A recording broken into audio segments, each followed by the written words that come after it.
I'm an attorney, I'm an advocate and defender and problem solver, and I've been working my whole career with governments and companies to solve infrastructure needs throughout the country and figure out how to build everything from bridges to community centers, how to buy first fire trucks and finance sewer debt, and everything in between.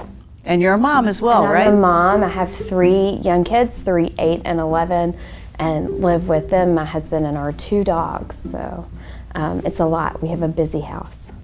Native Nashvilleian? Or? I am. I grew up down in Creve Hall, and now I live over in Belmont, so I haven't gone too far. My brother actually still lives down that way, and my whole family's here.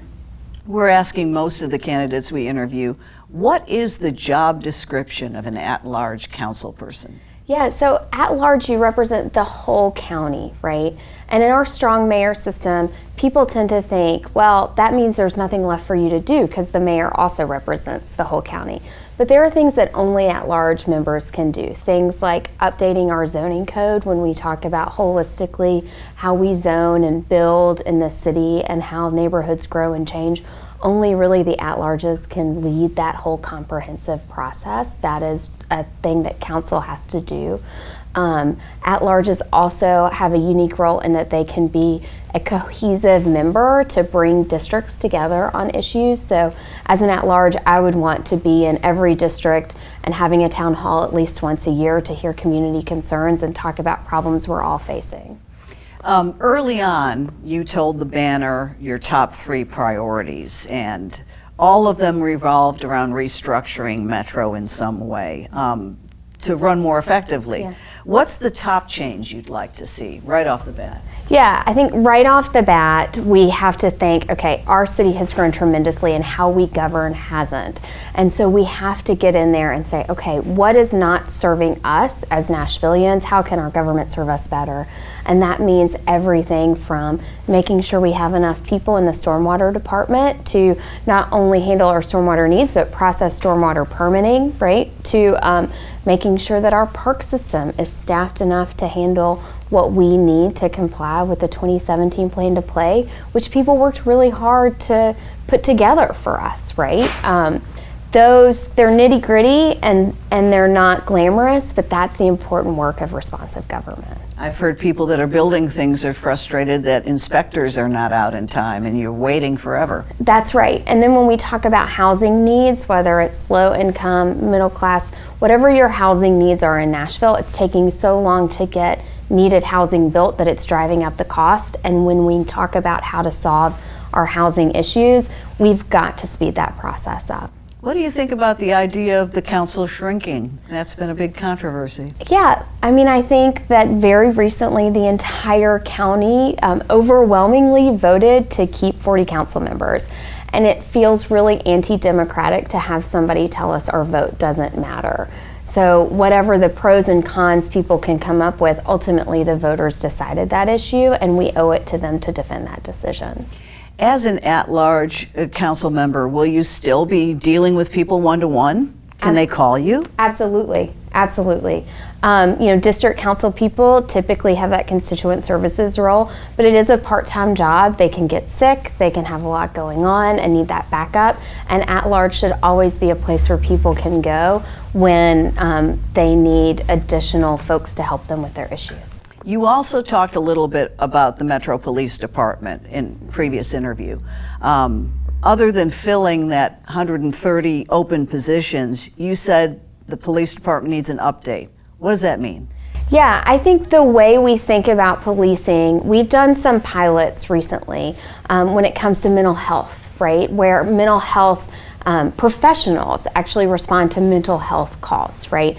When we have calls that deal with the homeless community, we're supposed to be sending experts out to those calls. When we have traffic enforcement, NDOT is really stepping up its role in that. And I think when we talk about how we police in Nashville and making sure we are taking care of public safety, but also public needs, we need to make sure the right people are responding to the right calls so that we are getting the experts to the people who need them most as quickly as possible. Is that public-private or is it public all the way?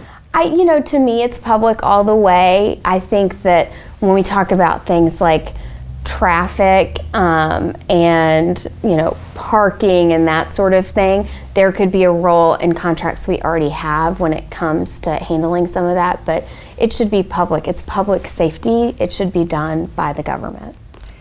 If you're elected and there's an issue or a bill you're trying to pass, how do you lobby then your partners from various districts to all be on the same page? Yeah, I think generally council agrees on most issues, right? I think we think of it as a body that fights a lot, but really most things are very uncontroversial, and most things are things we need. We just need a leader to do them. I do think there are ways in which an at-large can have networks across the county and work with constituents in different districts who can then have conversations with their own district person that could help move the ball forward a little faster on some issues. What do you think about, we have a lot of new people moving to town.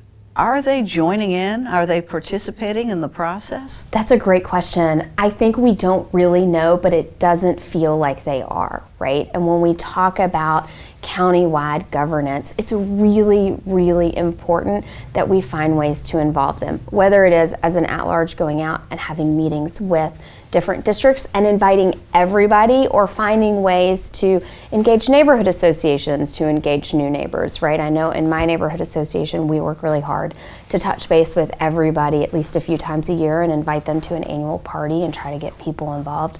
That kind of community building is really important.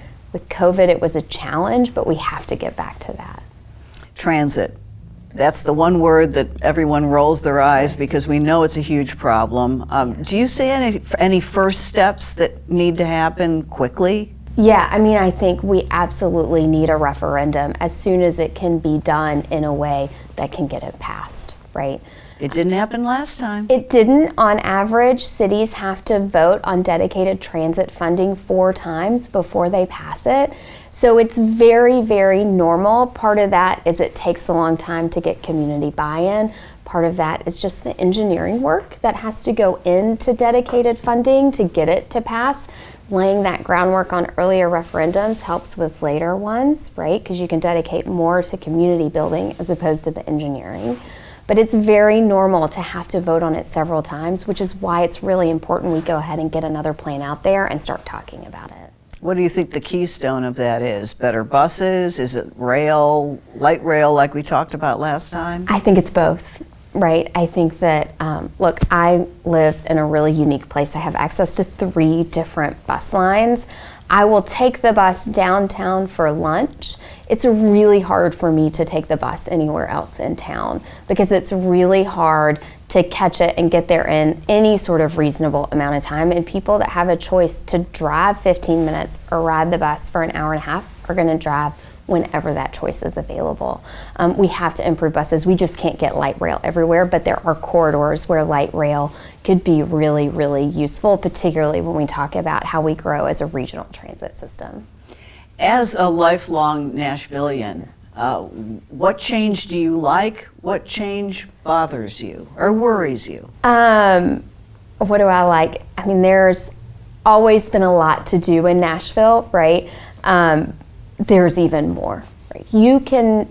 There's never a Saturday where you think, I wonder if there's anything going on today, right? You can always find something. You can find a good restaurant. You can find interesting people, right? And the more people who move here, it just grows that bucket more, I love that part of the growth. The community spirit, the community involvement has been a challenge, and we've got to work on that. That, I think, has been the hardest thing about the growth. A lot of people in this race, still, even in the runoff portion of it. What's the differentiator? What do you want people to know about you? Yeah, I would just say I'm an attorney who really knows how governments work at their best. I'm also an attorney with firsthand experience at a failed government and what that does to people when your government fails and a bankruptcy court is in charge of, say, your sewer fees. It's not pretty, it's not good. It's really, really important that council have a voice who has that firsthand experience when it comes to what it means to build infrastructure in smart ways that serve people. So you think you can spot the landmines or the problems before they come? I mean, absolutely, right? And I have the amount of deals that I've worked on for governments, the amount of work I've done, contracts that I personally have been a part of, bond deals across the board, it's really, really unique. And I think that council needs a voice that understands those issues. Complicated issues. Really complicated, but issues that I really enjoy, so yeah. It takes all kinds, I guess. People that love to read a contract and those that are just don't know where to begin. That's right. And I think that's the beauty of the size of our council, right? They have very little staff. Council is a part-time job, right. And it's really important that we have experts in all different areas so that council can lean on each other in ways that they can't, say, lean on a staffer because they don't have that.